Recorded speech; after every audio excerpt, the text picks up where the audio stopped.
4+4 offer. మొదటిసారిగా country delight పాలని 4 రోజులు ఆర్డర్ చేసిన వాళ్ళకి మరో 4 రోజులు ఫ్రీ. ఇంకెందుకు ఆలస్యం, యాప్ని డౌన్లోడ్ చేసుకోండి. Download the country delight app now. Janasena party వాళ్ళు చెప్తూ ఉంటారు సార్, కూటమి విజయంలో జనసేనదే కీలక పాత్ర. కొంతమంది అత్యుత్సాహంతో అంటూ ఉంటారు, అసలు పవన్ కళ్యాణ్ లేకపోతే చంద్రబాబు నాయుడు గారు సీఎం అయ్యారా అని చెప్పేసి. సో టీడీపీతో కలవడం వల్లనే జనసేన ఈ మేరకైనా విజయం సాధించిందా? ఇది జనసేన విజయం అనే కన్నా కూటమి విజయమే అని చెప్పి పవన్ కళ్యాణ్ని కాస్త విమర్శించే వాళ్ళ వాదనతో మీరు ఏకీభవిస్తారా? ఇప్పుడు జనసేన విజయం వేరు, కూటమి విజయం వేరు కాదు. నాగేశ్వర్ తెలంగాణవాడు, భారతీయుడు వేరు వేరా? నాగేశ్వర్ తెలంగాణ గడ్డపైన పుట్టినవాడు, తెలుగువాడు, భారతీయుడు, ఇవన్నీ వేరు వేరా? నేను ఇవన్నీ ఒకటే కదా, దీంట్లో తేడా ఏంటి?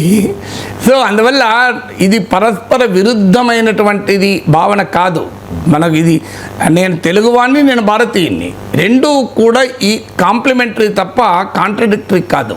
అందువల్ల జనసేన విజయము కూటమి విజయము వేరు వేరు కాదు. అంటే జనసేన విజయాన్ని అంగీకరించలేని వాళ్ళు, ఇప్పటికీ పవన్ కళ్యాణ్ ఎమ్మెల్యేకు తక్కువ, కార్పొరేటర్కి ఎక్కువ అనుకునే వాళ్ళు ఇంతకన్నా ఎక్కువ ఏం ఆలోచిస్తారు?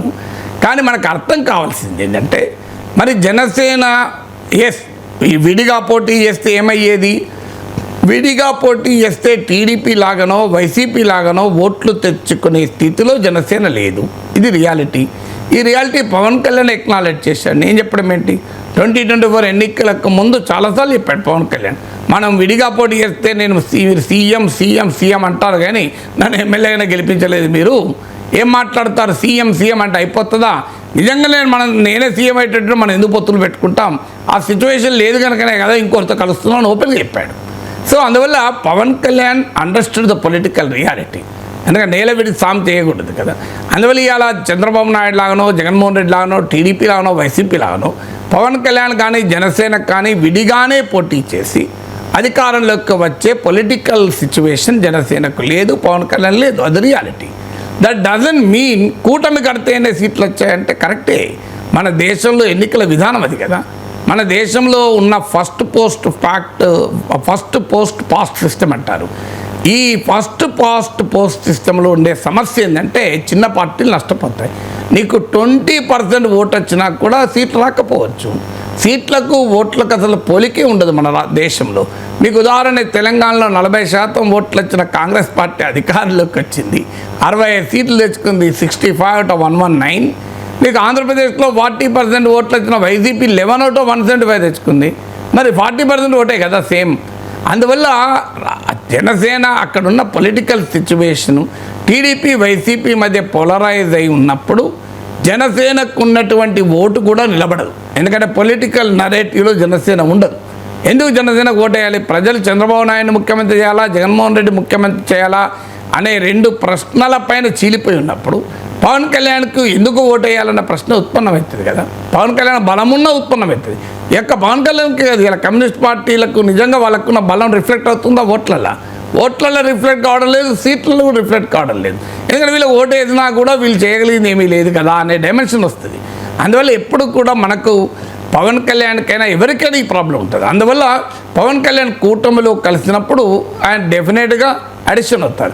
పవన్ కళ్యాణ్కి ఏం బలం లేకపోతే తెలుగుదేశం వాళ్ళు పని లేక ఆయనకి 21 సీట్లు ఇస్తారా? సో అందువల్ల పవన్ కళ్యాణ్కు బలం ఉంది కనుకనే 21 సీట్లు ఇచ్చారు. పవన్ కళ్యాణ్కు బలం ఉంది కనుకనే ఆయన ఉప ముఖ్యమంత్రి చేశారు. పవన్ కళ్యాణ్కి బలం ఉంది కనుకనే తెలుగుదేశం బీజేపీకి కూడా లేని 100% స్ట్రైక్ రేట్ జనసేన తెచ్చుకుంది.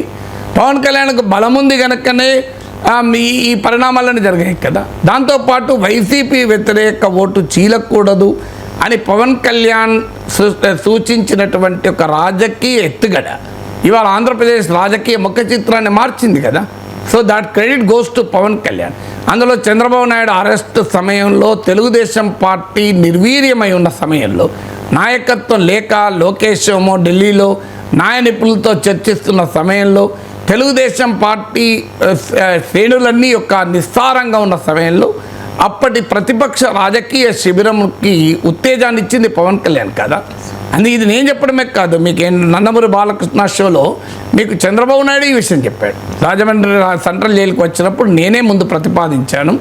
సో పవన్ కళ్యాణ్ ఆ రోజు మద్దతు ప్రకటించడం గేమ్ చేంజర్ అని. నేను ఎప్పటికీ చెప్తుంటాను, ఒకవైపు బాలకృష్ణ, మరోవైపు లోకేష్, మధ్యలో పవన్ కళ్యాణ్. ఆ ఫోటో చూస్తే అర్థమవుతలేదా పవన్ కళ్యాణ్ పాత్ర ఏంటని. అందువల్ల ఇది ఆర్కిటెక్ట్ ఆఫ్ 2024 ఎలక్షన్ మ్యాండేట్. నేను ఆ రోజు ఎలక్షన్ రిజల్ట్ వచ్చిన రోజే చెప్పాను, ఇది man of the match, man of the series Chandrababu Naidu అయితే man of the match Pawan Kalyan అని రిజల్ట్ వచ్చినప్పుడు చెప్పాను. రిజల్ట్ రాకముందు కూడా చెప్పాను, ఈ రిజల్ట్ ఎలాగైనా ఉండనియండి Pawan Kalyan man of the match అని. వాస్తవంగా మీరు చూడండి, తర్వాత చిరంజీవి ట్వీట్ చేసినప్పుడు కూడా ఇదే పదం వాడాడు, మ్యాన్ ఆఫ్ ద మ్యాన్ అని. నేను అంతకు ముందు ఇక్కడ మాట్లాడాను, ఇతర ఛానళ్ళు కూడా మాట్లాడాను. అవి దానికి కనీసం ఒక 20-30 లక్షల మంది చూశారు ఆ వీడియోని. సో అందువల్ల ఇది certainly the man of the match, ఇది ఆర్కిటెక్ట్ ఆఫ్ 24 మ్యాండేట్. సో ఏది లేకుండా ఆర్కిటెక్ట్ ఎట్లా అవుతాడు? అందువల్ల ప్రత్యర్థులు చాలా మాట్లాడచ్చు. పవన్ కళ్యాణ్కి ఇదేం కొత్త కాదు, మనకేం కొత్త కాదు కదా. పవన్ కళ్యాణ్ ప్రత్యర్థులు ఎంత కాదంటే, ఆయన ఒక ప్యాకేజ్ స్టార్, ఆయన పవర్ స్టార్ కాదు, ప్యాకేజ్ స్టార్. ఆయనకు సినిమా తక్కువ, ఇంటర్వెల్ ఎక్కువ, ఆయన ఎమ్మెల్యేకు తక్కువ, కార్పొరేటర్కి ఎక్కువ. ఇవన్నీ ఎన్ని చెప్పినా ఆయన జగన్ కన్నా ఎక్కువనే రిజల్ట్ తెచ్చాడు కదా. సో 40% ఓట్లు రావచ్చు వైసీపీకి. ఇలా వైసీపీని అధికారంలోకి లేకుండా చేయడంలో పవన్ కళ్యాణ్ కీలక పాత్ర పోషించాడు. అసెంబ్లీలో జగన్మోహన్ రెడ్డికి ప్రధాన ప్రతిపక్ష నేత హోదా రాని పరిస్థితికి కూడా కారణమయ్యాడు. ఆఖరికి అసెంబ్లీలో జగన్మోహన్ రెడ్డి వెనకాల 11 మంది ఎమ్మెల్యేలు ఉంటే పవన్ కళ్యాణ్ వెనకాల 21 మంది ఎమ్మెల్యేలు ఉన్నారు. జగన్మోహన్ రెడ్డి ఒక రాజకీయ పార్టీకి సభాపక్ష నాయకుడిగా ఉంటే పవన్ కళ్యాణ్ కూటమికి ఉపనాయకుడిగా ఉన్నాడు. So let us understand, Pawan Kalyan పైన వ్యతిరేకతతో మాట్లాడవచ్చు, కానీ ఆబ్జెక్టివ్ అనాలిసిస్ చేస్తే Pawan Kalyan is the centre of Andhra Pradesh politics. మీరు రాసి పెట్టుకోండి, ఆయన ఏదైనా సెల్ఫ్ గోల్స్ వేసుకోకపోతే, సెల్ఫ్ డిఫీటింగ్ చర్యలు తీసుకోకపోతే మీరు చూస్తూ ఉండండి, ఆంధ్రప్రదేశ్ రాజకీయాల కేంద్ర బిందువుగా పవన్ కళ్యాణ్ భవిష్యత్తులో ఉంటాడు. ఆ పవన్ కళ్యాణ్ చుట్టూ ఆంధ్రప్రదేశ్ రాజకీయం తిరుగుతాయి. అన్లెస్ ఆయనే ఇక సెల్ఫ్ గోల్ వేసుకుంటే, అందుకే రాజకీయాలు అంటారు కదా, రాజకీయాల్లో హత్యలు ఉండవు, ఆత్మహత్యలు ఉంటావని. సో రాజకీయాల్లో ఆత్మహత్యలు ఉంటాయని అందుకే అంటారు. అలాంటిది ఏమైనా ఉంటే తప్ప అది నేను చెప్పలేనది. లేకపోతే పవన్ కళ్యాణ్ ఖచ్చితంగా ఈ will be the centre of Andhra Pradesh politics in future also.